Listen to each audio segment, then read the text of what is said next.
paz do Senhor Jesus Cristo a todos os professores de escola dominical. Fazer alguns apontamentos para a lição do dia 26 de julho de 2020, com o tema: a construção do templo enfrentou oposição. Separei 3 apontamentos para vocês, no material que será disponibilizado no WhatsApp. O primeiro, eu fiz uma linha do tempo para vocês poderem ter uma noção de data, quando estão ocorrendo esses eventos retratados no livro de Esdras e no capítulo 4 de Esdras. Primeiro eu coloquei aí o ano de 1446, ocorreu o Êxodo, 1446 anos antes de Cristo. Davi foi eleito cerca de 400 anos depois. Ele se tornou rei de Israel no ano 1011. Para vocês terem uma ideia, nessa época, Roma ainda não tinha nem sido fundada como cidade. Segundo a história, Roma foi fundada ali pelo ano 749 a.C. A famosa democracia de Atenas também vai ocorrer perto do ano 508 a.C. Então, Israel, nesse período, era um dos maiores reinos do mundo. A Bíblia diz que Davi ampliou o reino de Israel desde o rio Tigre e Eufrates até o rio Nilo. Ou seja, ele colocou como limite a Babilônia e a Assíria, que estavam ali na Mesopotâmia, entre o Tigre e o Eufrates, e o Egito, que estava no rio Nilo. Em 970, Salomão foi eleito rei de Israel, e em 961 ele iniciou a construção do templo. 1 Reis, capítulo 6, versículo 1, diz que isso aconteceu 480 anos depois que os israelitas saíram do Egito, depois do Êxodo. Depois de Salomão, no ano 931, ocorreu a divisão dos reinos. E aí vai ter uma queda grande no reino de Israel, porque primeiramente aí se dividirão, 10 tribos ficarão no norte, 2 tribos no sul. Divididos, eles enfraqueceram. O reino do sul tinha uma grande riqueza vinda de Davi, principalmente de Salomão, que foi um dos homens mais ricos daquela época. E acabou que o reino do sul, enfraquecido, ele foi invadido pelo faraó, e toda a riqueza do templo, toda a riqueza do reino foi levada. Bom, 209 anos depois, no ano 722, essas 10 tribos do norte, elas foram destruídas pelos assírios.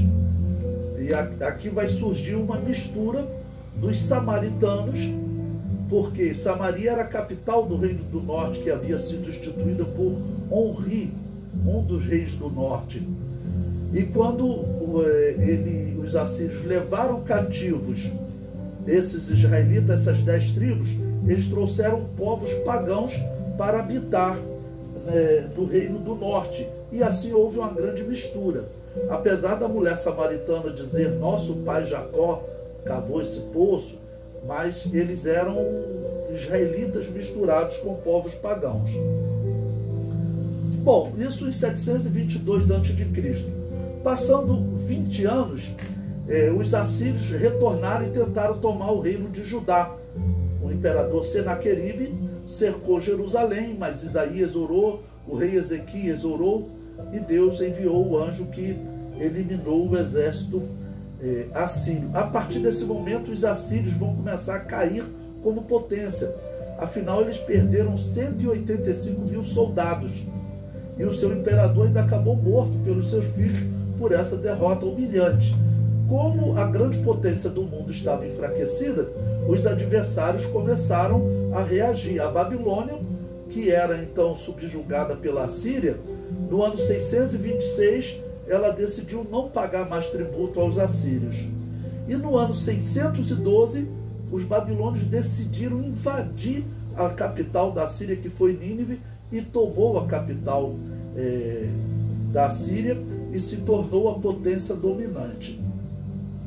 7 anos depois, no ano 605, Nabucodonosor invadiu Judá, ou seja, invadiu essas 2 tribos que restaram, que não foram conquistadas pelo Reino do Norte, invadiu Judá e começou a levar cativos. Entre eles, Daniel foi levado cativo, pois lá no livro de Daniel diz que no segundo ano do reinado de Nabucodonosor, Daniel já estava lá na Babilônia. Nabucodonosor começou a reinar ali em 606, 605 a.C.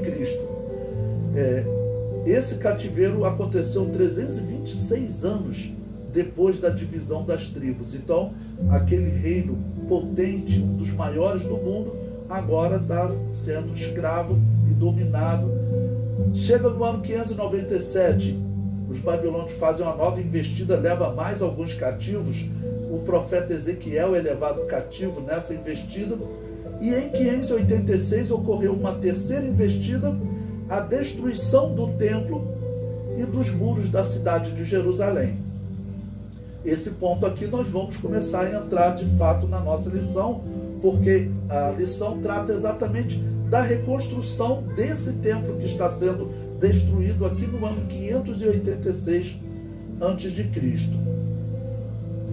Bom, a Babilônia então se torna a potência mundial, mas vai começar a crescer uma outra potência. Por quê? A Babilônia, para vencer a Síria, segundo a história, ela se uniu a um povo chamado os Medos.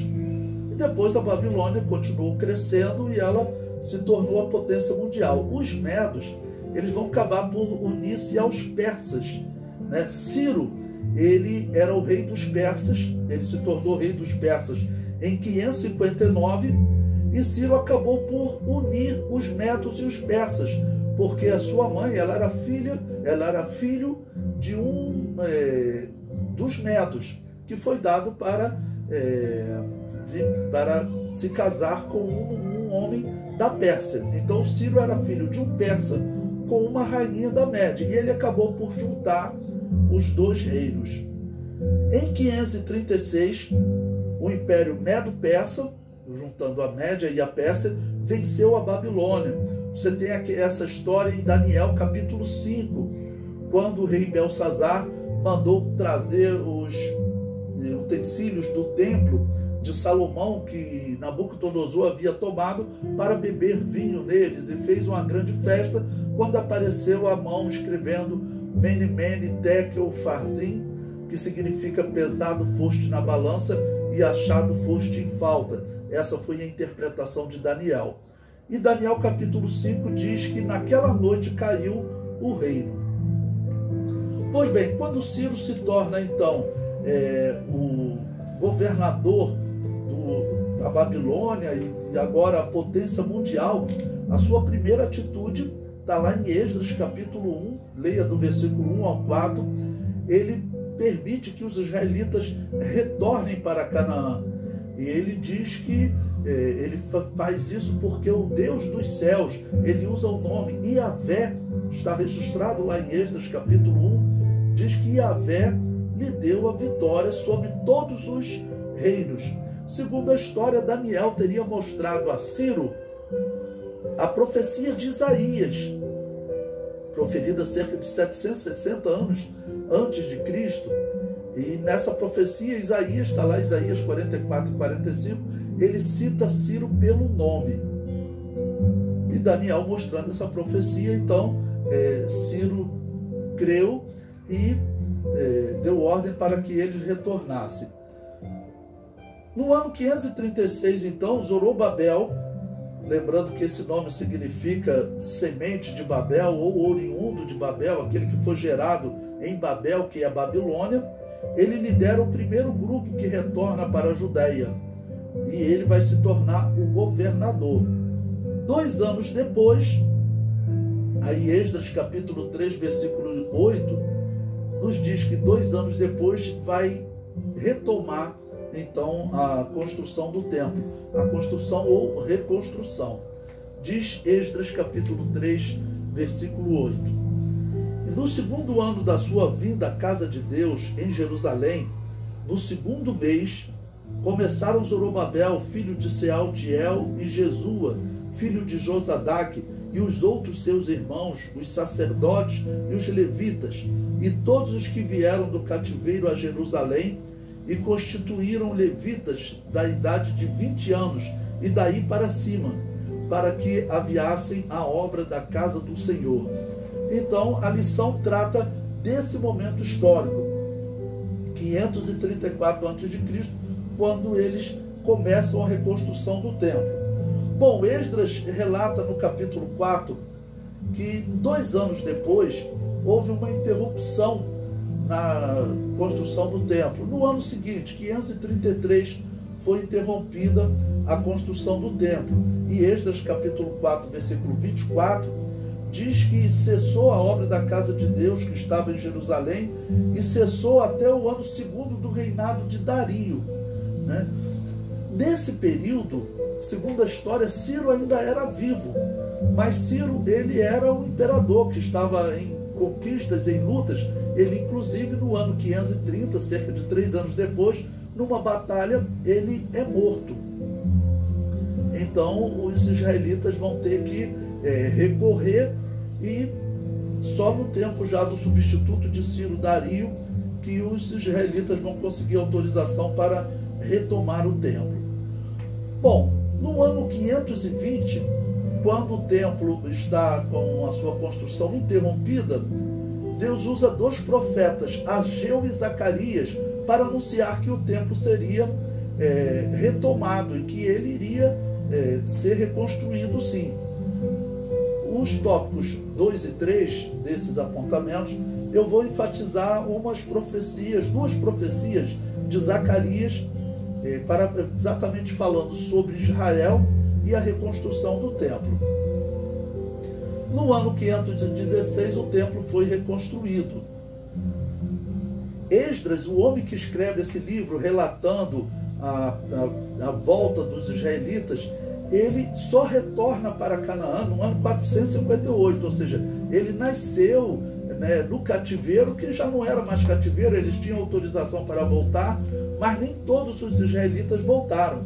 Então, 78 anos depois que Ciro autorizou o retorno, Esdras retorna no ano 458 a.C. Esdras, ele só entra na história do seu livro a partir do capítulo 7. Então, ele, como escriba, ele começou a contar a história desde o primeiro grupo que voltou da Babilônia, no ano 536, 539, essas datas variam.